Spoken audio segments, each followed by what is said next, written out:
Halo semuanya, hai anak-anak. Jumpa lagi ya bersama Ibu. Salam hebat, siswa hebat, guru hebat, semuanya hebat, luar biasa. Agar bermanfaat, dukung channel ini ya supaya semakin berkembang. Jangan lupa like-nya, subscribe, comment, and share di semua media sosial yang kalian punya. Terima kasih. Enjoy my video. Selamat belajar ya. Tetap semangat.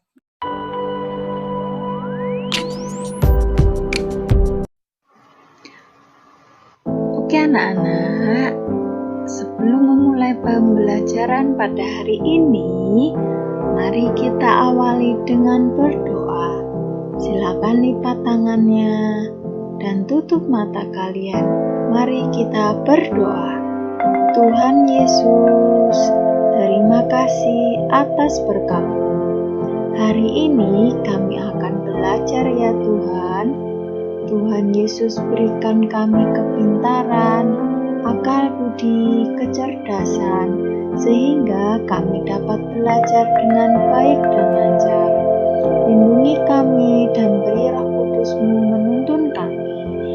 Terima kasih Tuhan Yesus. Dalam nama Tuhan Yesus kami berdoa Bapa kami.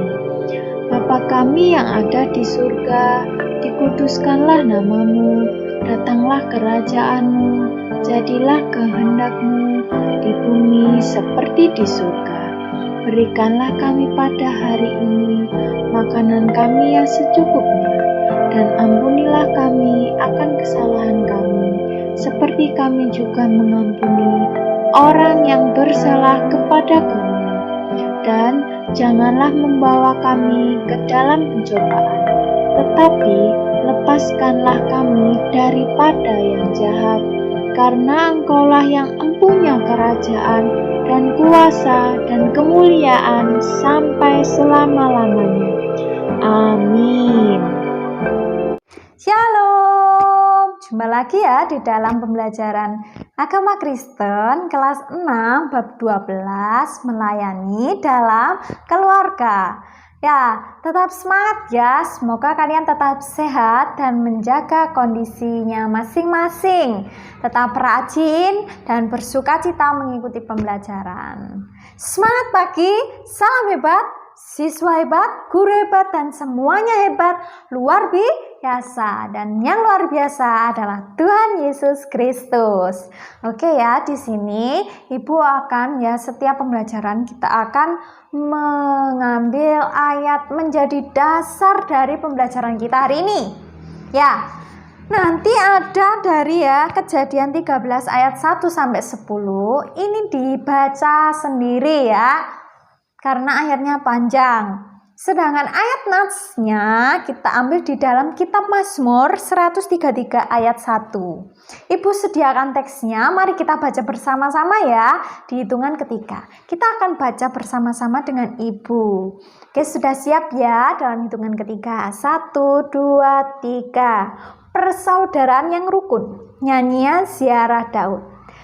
Demikian firman Tuhan.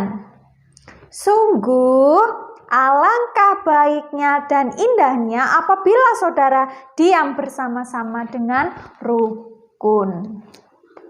Nah, karena kita dalam topik melayani dalam keluarga, kita harus tahu arti dari keluarga, seberapa penting itu keluarga, dan apa yang harus dilakukan sebagai keluarga Kristen, keluarga bagian dari Yesus Kristus.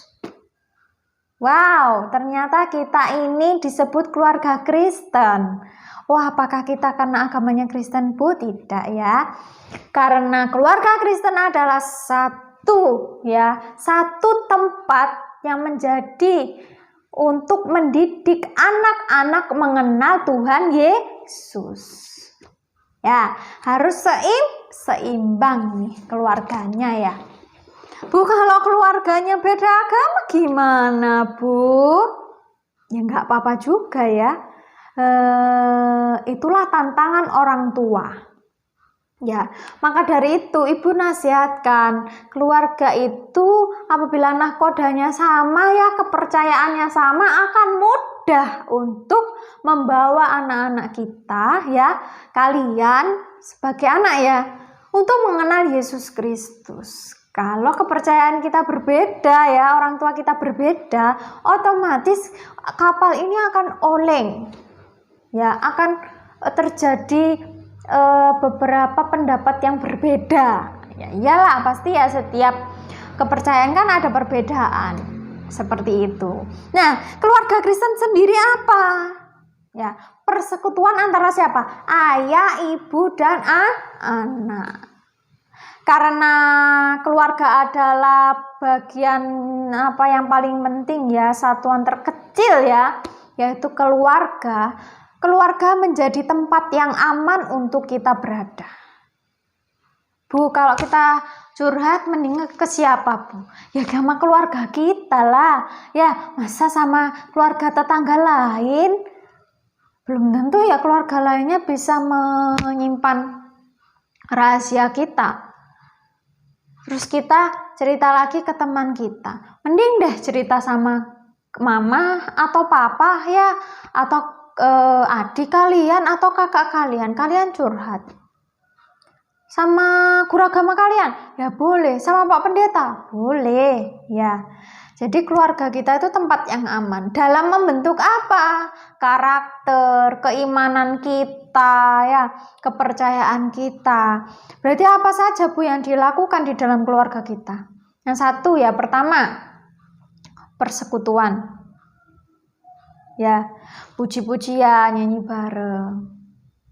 Terus baca firman Tuhan bersama-sama, ya. Makan bersama-sama. Semua kita lakukan dengan bersama-sama. Wah, enak banget Bu dilakukan bersama-sama. Liburan juga bersama-sama, ya enggak? Pergi liburan bareng-bareng keluarga. Karena corona nggak bisa liburan dulu Bu. Ya nggak apa-apa ya. Terus kita bisa masak-masak bareng-bareng di dalam keluarga. Nah, coba pikirkan seperti ini. Itu kan keluarga yang harmonis ya, kalau itu tadi ya, keluarga Kristen yang harmonis. Coba kita bayangkan kalau keluarga, ya, ada suatu keluarga yang seperti ini, broken home. Apa itu broken home, Bu? Home rumah Bu, broken sakit hati rumah. Enggak ya. Jadi di dalam keluarganya tidak ada tadi kerukunan, kedamaian. Bahkan kebanyakan kita nggak perlu tiru-tiru artis ya. Boleh nggak Bu di keluarga Kristen itu, ini nggak apa-apa ya kita bahas ya, agar kalian paham. Karena di dalam iman Kristen itu tidak boleh ada perceraian. Apa yang sudah disatukan Tuhan tidak boleh diceraikan oleh manusia. Oh, jadi keluarga Kristen itu harus terus utuh Bu ya, antara ayah, ibu, dan anak. Iya, betul. Bayangkan kalau ada keluarga broken home, apa yang terjadi? Coba Ibu beri waktu. Apa yang terjadi di dalam kondisi anak tersebut apabila keluarganya itu cerai, broken home? Pasti ya, Ibu merasakan juga bakalan sedih ya, bakalan bingung. Dia harus ikut siapa? Ikut ayah atau ikut mama? Ikut ibu atau ikut bapak? Kan bingung. Akhirnya anak-anak jadi melampiaskan dari hal-hal yang tidak baik. Keluargaku ini loh berantakan, keluargaku ini loh nggak sesuai dengan apa yang aku inginkan. Akhirnya cari pelampiasan, curhat ke temennya. Akhirnya temennya malah mengajak dia ke dalam dosa, jatuh malah di dalam dosa. Tapi nggak semuanya ya. Ada yang keluarga broken home, anaknya baik-baik. Ada. Karena mama papanya ini agamanya kuat. Tadi loh, keluarga Kristen tadi ya, menyandarkan diri pada Tuhan Yesus. Jadinya anaknya takut akan Tuhan. Gak pingin toh ya keluarga kita itu menjadi pembangkang, ya, menjadi pembangkang, bahkan mendukakan hati Tuhan. Musimnya kayak begini nih, ibadah bersama-sama ya dengan keluarga. Ayah sebagai imamnya, ibu membimbing anaknya. Ayo dek, sekarang kamu ibadahnya dicatat. Loh mah, kenapa mah ibadah pakai dicatat mah? Loh, mama kan taunya kamu ibadah, apa pesannya yang kamu ikuti tadi ibadahnya? Kalau mama papa mah paham ya, Pak Pendeta ngomong apa, ayo, biasanya anak-anak itu kurang fokus. Nah, itu tujuannya mama, dibimbing ya anaknya, mengenal firman Tuhan. Karena kita kondisi sekarang ada yang bisa ke gereja langsung, ada yang tidak bisa ya, lewat online. Jadi gimana agar papa mama tahu kalian ibadah? Yaitu tadi, kalian mencatat apa isi dari ibadah tersebut. Nah, ternyata banyak sekali ya. Jadi permasalahan di dalam keluarga itu dapat teratasi apabila kita menyandarkan Tuhan Yesus di dalam keluarga kita. Yaitu tadi ya, membiasakan hal-hal yang positif. Jangan sampai ketika mama papa kita bertengkar, kita malah terbawa ya. Harusnya anak yang baik gimana Bu Eva? Kalau mama papa kita bertengkar, kita doakan. Kan sudah besar toh, udah kelas 6 kan? Ya. Jangan malah nangis aja, tidak akan menyelesaikan. Bawa di dalam doa. Apabila keluarganya terjadi permasalahan ekonomi, sama. Semuanya itu resepnya cuma doa ya. Doa, baca firman Tuhan, sudah itu ya. Kayaknya kok gampang banget Bu. Kata siapa gampang? Emangnya bisa setiap hari kita baca Alkitab? Kadang kita malas ya, bolong-bolong. Nah itu. Ada sudah selesai Kejadian sampai Wahyu? Ada? Belum Bu, masih proses. Oke, nggak apa-apa. Proses Bu, luar biasa. Ya. Nah, setiap keluarga ini juga memiliki tanggung jawab ya yang berbeda-beda. Ayahnya ngapain, bekerja. Ibunya tadi di rumah ya merawat anak-anaknya. Tapi ada juga ibu yang bekerja. Anaknya tugasnya apa? Ya sekolah. Ya itu tadi tugasmu, selesaikan. Jangan ngomel terus, aduh Bu pelajaran itu nggak penting. Alah, nyimak materi itu nggak penting. Apalagi tugas Bu nggak penting. Buat apa? Itu tadi ya, keluarga itu ada tugasnya masing-masing. Anak itu tugasnya apa? Nah, sedangkan ada juga ya, misalnya seperti ini. Anak ditelantarkan oleh orang tua, ada Bu? Ada. Ya, Bu Eva juga pernah ini malah tatapan langsung ya. Anak kecil disuruh bekerja. Apa Bu? Jadi pemulung, aduh, jadi pengamen, aduh Tuhan Yesus, kok masih ada ya orang tua yang seperti itu. Semoga keluarga Kristen tidak seperti itu. Anak itu tugasnya belajar, berarti orang tua harus membiayai, gak boleh disuruh kerja. Ya itu salah. Kalau kerja nanti ya di usia 20 ke atas itu bekerja. Habis lulus SMA bekerja. Makanya tuntutlah ilmu setinggi-tingginya. Jangan cukup sampai sekolah dasar saja. Aduh, gak enak Bu, kan corona Bu. Aku tak di SD aja Bu terus Bu. Pengen di SD terus, enggak kan? Kalian harus selangkah demi selangkah menuju kemajuan yang berharga bagi keluarga kalian. Kalau anaknya sukses, keluarganya juga bangga. Kalau anaknya gak sukses, keluarganya gimana? Waduh, merepotkan ayah dan ibu nanti ya.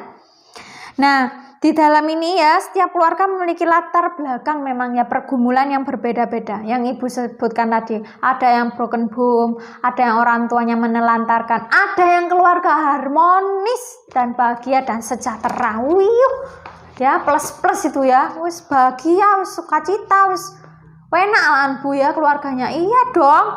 Nah, itu tadi resepnya ya, berdoa dan baca firman Tuhan. Nah, kita akan menyimak dulu ya cerita tentang Abraham dan Lot.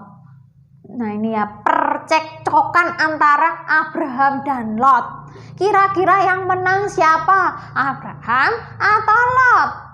Nah, kalian cari tahu. Oke?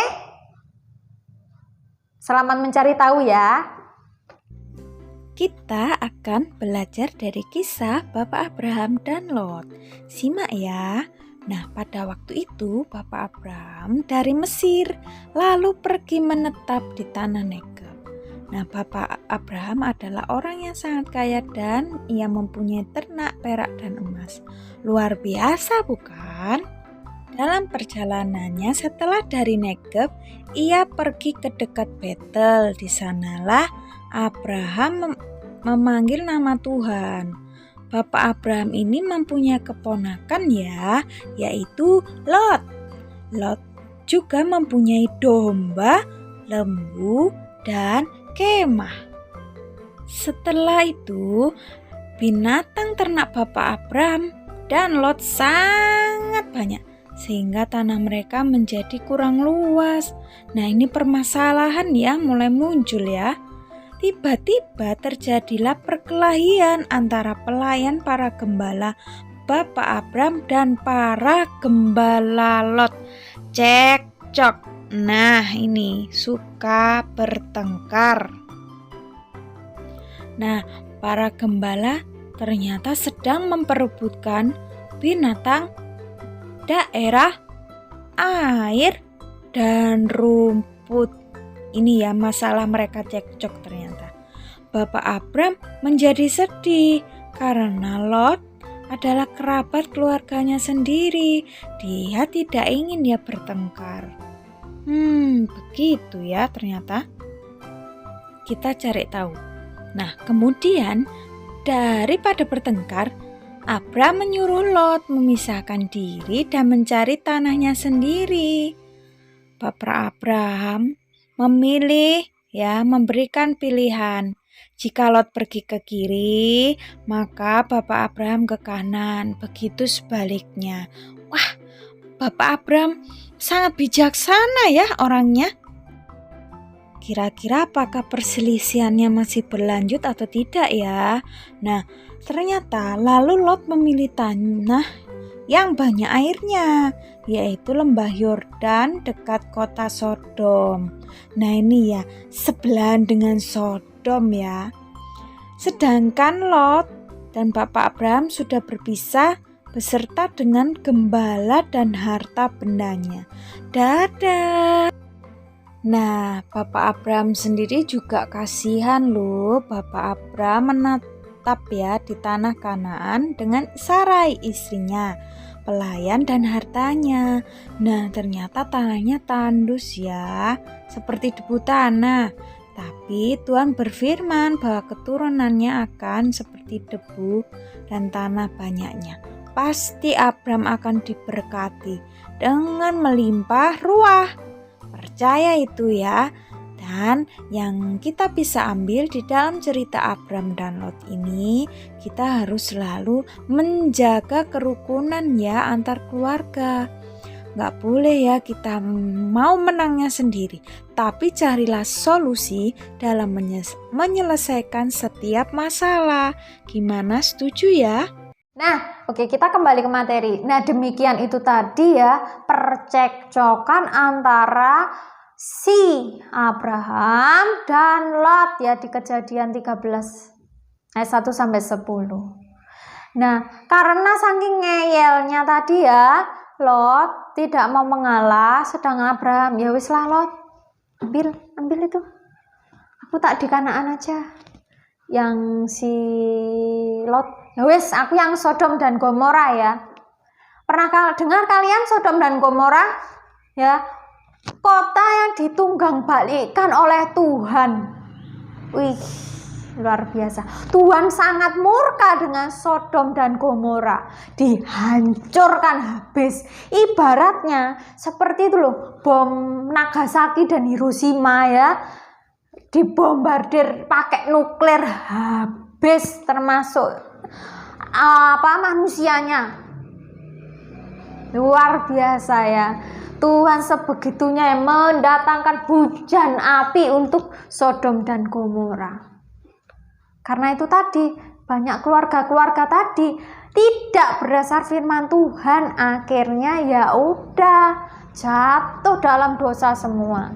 Yang keluarga Abraham, wah dilindungi ya, bahkan janjinya beranak cucu dan bertambah banyak seperti bintang di langit dan pasir-pasir di laut.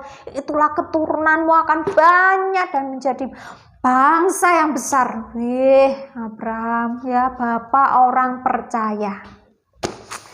Kalian bisa menjadikan teladan Bapak Abraham dalam mendidik keluarganya ya, mengalah, ramah kepada siapapun, bahkan taat kepada Tuhan. Disuruh ke Kanaan, gak tahu Kanaan itu di mana, ya tetap aja mau ke tanah perjanjian. Abraham ya pindahan terus ya, dari kesana kemari mereka terus akhirnya sampai di tanah perjanjian. Itulah keluarga yang hebat. Besok kalian bisa membentuk keluarga Kristen yang hebat, melayani keluarga kalian, menjadi pendoa, menjadi berkat, dan menjadi apapun yang kalian bisa. Bisa ya, membangun keluarga kalian menjadi keluarga yang bahagia dan bersukacita. Oke, sampai di sini ya. Kiranya pembelajaran materi hari ini cukup sampai di sini. Semoga bermanfaat ya. Pelajari kembali ya bacaan yang ada di buku siswa. Kalian bisa beraktivitas agar bisa mendalami setiap materi dengan baik. Oke, tetap Ibu ingatkan 3M, mencuci tangan, pakai masker, dan menjaga jarak. Oke, semangat pagi, salam hebat, siswa hebat, guru hebat, dan semuanya hebat, luar biasa. Dan yang luar biasa, Tuhan Yesus kita. Oke, shalom dan Tuhan Yesus memberkati. Selamat beraktivitas.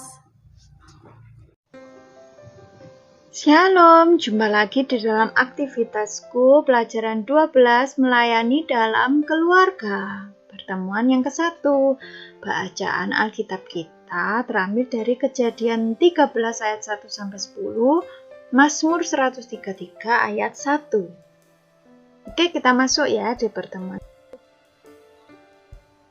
Nah, kira-kira jawab dulu ya. 1, menurutmu apa ya yang dimaksud dengan melayani keluarga? 2, siapa saja sih yang dimaksud dengan keluarga yang harus dilayani? Oke. Nah, di sini ada cerita ya tentang Bapak Abraham dan Lot. Nah, nanti kalau sudah kalian baca, kalian bisa jawab pertanyaan 1 sampai 3. Oke? Bisa ya? Apakah bentuk pelayanan Abraham dan Lot keponakannya? 2, mengapa kita harus melayani keluarga? 3, seandainya kisah ini terjadi dalam kehidupanmu, apa yang akan kamu lakukan jika kamu menjadi Abraham, dan apa yang akan kamu lakukan ketika kamu menjadi Lot? Sebutkan pelayanan dalam keluargamu, 10 saja. Mudah ya. Jadi melayani keluarga memang adalah kewajiban kita. Kalian cari tahu apa bentuk-bentuk pelayanannya ya di dalam keluarga kalian masing-masing. Kita masuk di dalam pertemuan yang kedua. Membuat keterampilan. Nah, karena kita tidak berdiskusi ya dengan teman sebangku kita di sekolah, kalian bisa membuatnya ya. Buatlah puisi atau karangan tentang keluarga yang saling melayani. Nah, karya kreatif ini bisa kalian gambar di buku gambar kalian masing-masing. Buatlah pohon keluarga. Lalu tulislah nama setiap anggota keluarga kalian. Nah, kalau ada foto kasih foto. Kalau nggak ada ya nggak apa-apa ya. Kalian tulis aja, misalnya Bude siapa, begitu ya. Nah, inilah keluarga kalian masing-masing. Oke, mudah ya. Ayo kita nyanyi dulu ya, kita belajar 2 lagu. Kita nyanyi yang Ku Cinta Keluarga Tuhan dulu. Mari kita bernyanyi. Ku cinta keluarga Tuhan, terjalin mesra sekali. Semua saling mengasihi, betapa senang ku menjadi keluarga Tuhan. Sekali lagi. Ku cinta keluarga Tuhan, terjalin mesra sekali. Semua saling mengasihi, betapa senang ku menjadi keluarganya Tuhan. Oke, yang bawah ya kita nyanyi melayani lebih sungguh. Oke, 1, 2, 3. Melayani lebih sungguh. Melayani lebih sungguh. Tuhan lebih dulu melayani kepadaku, melayani lebih sungguh. Oke, demikian ya lagunya, kalian bisa belajar lagi. Nah, kita masuk di rangkuman dan doa. Jadi rangkuman pada hari ini adalah melayani di tengah keluarga berarti mau mengutamakan kepentingan anggota keluarga lain dibandingkan dengan kepentingan diri kita sendiri. Nah, melayani keluarga dapat kita wujudkan dengan cara mengalah, mau mengampuni, mau selalu mengasihi, serta menolong setiap anggota keluarga. Nah, melayani di tengah keluarga juga dapat kita wujudkan dengan menghindarkan mereka dari perbuatan yang tidak berkenan kepada Tuhan. Misalnya, dengan cara menegur ketika ada anggota keluarga yang salah, mendorong anggota keluarga kita untuk melakukan perbuatan yang baik, dan menolak ketika diajak bekerja sama untuk sesuatu yang jahat. Oke, semoga bermanfaat ya. Mari kita berdoa, lipat tangan, tutup mata. Allah di surga yang telah memelihara keluarga kami, ajarkanlah kami untuk selalu mengutamakan kepentingan orang lain daripada kepentingan kami sendiri. Tolonglah kami agar memiliki hati yang tulus dan penuh hormat untuk dapat melayani orang tua, kakak, atau adik, serta saudara-saudara yang menjadi anggota keluarga kami. Dalam nama Tuhan Yesus kami berdoa. Amin. Terima kasih, semoga bermanfaat. Selamat beraktivitas ya. Tuhan Yesus memberkati. Pembelajaran telah usai. Anak-anak, mari kita akhiri pembelajaran hari ini dengan berdoa. Oke, lipat tangannya dan tutup mata kalian. Mari kita berdoa. Tuhan Yesus, terima kasih karena telah melindungi kami dari awal pelajaran sampai akhir pelajaran pada hari ini. Kami akan beraktivitas kembali. Lindungi kami ya Tuhan, agar kami bisa melakukan hidup kami dengan penuh bermanfaat. Berkati juga orang tua kami yang sedang bekerja, dan berkatilah seluruh anggota keluarga kami. Terima kasih Tuhan Yesus atas penyertaan-Mu. hanya di dalam nama Tuhan Yesus Kristus. Haleluya. Amin.